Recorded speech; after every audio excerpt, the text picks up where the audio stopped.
পাকিস্তান বাংলাদেশ যৌথ গবেষণা ও শিক্ষার্থী বিনিময় জোরদারের পরিকল্পনা।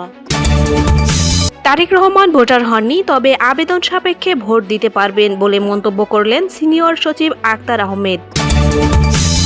ফিলিস্তিনি রাষ্ট্র প্রতিষ্ঠায় ইসরায়েল ফিলিস্তিন সংঘাতের একমাত্র সমাধান বলে মন্তব্য করলেন খ্রিস্টান ধর্মের রোমান ক্যাথলিক শাখার সর্বোচ্চ ধর্মীয় নেতা পোপ লিও। শুনছিলেন শিরোনাম, এবারে বিস্তারিত। বাংলাদেশ বিশ্ববিদ্যালয় মঞ্জুরি কমিশন ও পাকিস্তান উচ্চশিক্ষা কমিশন উচ্চশিক্ষা বৃত্তি যৌথ গবেষণা এবং শিক্ষক শিক্ষার্থী বিনিময় কার্যক্রম জোরদার করতে আগ্রহ প্রকাশ করেছে। সোমবার পাকিস্তান এইচসির 11 সদস্যের প্রতিনিধি দল ইউজিসির চেয়ারম্যান প্রফেসর ডক্টর এস.এম.এ ফয়েজের সঙ্গে সৌজন্যে সাক্ষাৎ করেন। প্রতিনিধি দলের নেতৃত্ব দেন পাকিস্তানের উচ্চশিক্ষা কমিশনের প্রকল্প পরিচালক জাহানজেব খান। বৈঠকে তিনি পাকিস্তানের নলেজ করিডোর উদ্যোগের বিভিন্ন দিক তুলে ধরেন। একই সঙ্গে প্রতিনিধি দলের পক্ষ থেকে জানানো হয়েছে চিকিৎসা প্রকৌশল, তথ্য প্রযুক্তি, সামাজিক বিজ্ঞান, কৃষি, কৃত্রিম বুদ্ধিমত্তা ও উদীয়মান প্রযুক্তিতে পাকিস্তানের বিশ্ববিদ্যালয়গুলো অগ্রগতি অর্জন করেছে। জাহানজেব খান বলেন, নলেজ করিডোর শিক্ষার্থী বিনিময়, যৌথ গবেষণা ও দক্ষ মানব সম্পদ তৈরিতে দুই দেশের জন্য একটি শক্তিশালী প্ল্যাটফর্ম হিসেবে কাজ করবে। সভায় পাকিস্তানি প্রতিনিধি দল স্নাতক পর্যায়ের শিক্ষার্থীদের জন্য 500টি ফুল ফান্ডেড স্কলারশিপ প্রদানের ঘোষণা দেন। পর্যায়ক্রমে এই সংখ্যা আরও বাড়ানো হবে বলেও জানান তারা।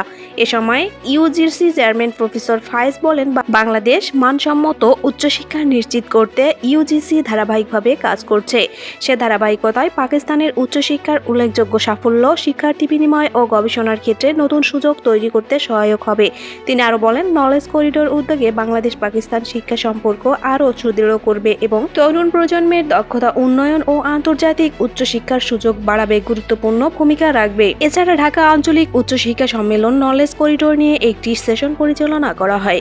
সভা শেষে দুই পক্ষ ভবিষ্যতে উচ্চশিক্ষা খাতে সহযোগিতা আরও জোরদার করার প্রত্যাশা ব্যক্ত করে শিক্ষার্থীদের নিরাপত্তা জোরদার সহ প্রয়োজনীয় পদক্ষেপ নেয়ার ব্যাপারেও একমত পোষণ করেন।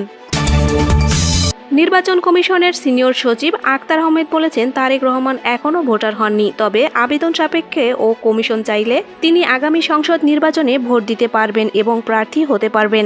সোমবার রাজধানীর আগারগাঁওয়ে নির্বাচন ভবনের নিজ কার্যালয়ের সামনে সাংবাদিকদের একথা বলেন ইসি সচিব।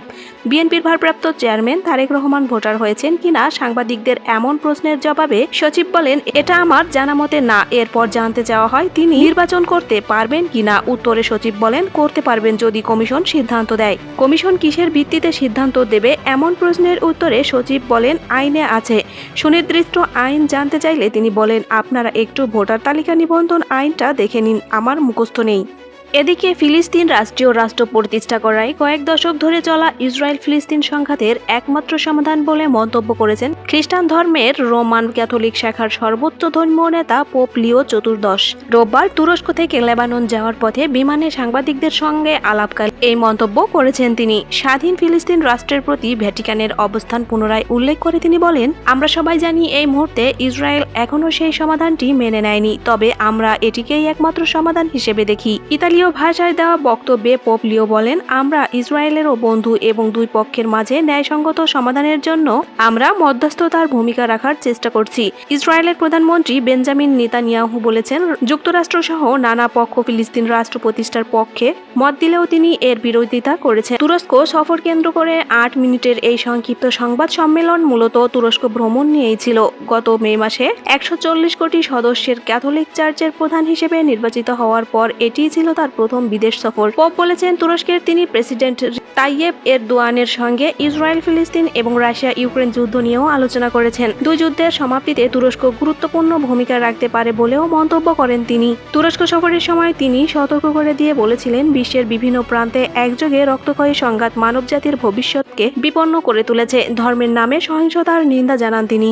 সুপ্রিয় দর্শক, এই ছিল এখনকার মতো আপডেট। পরবর্তী আপডেট সংবাদ পেতে অবশ্যই ভিডিওতে একটি লাইক দিন এবং অনুরোধ থাকবে চ্যানেলটি সাবস্ক্রাইব করে বেল আইকনে ক্লিক করুন এবং মতামত কমেন্টে জানান। আল্লাহ হাফেজ।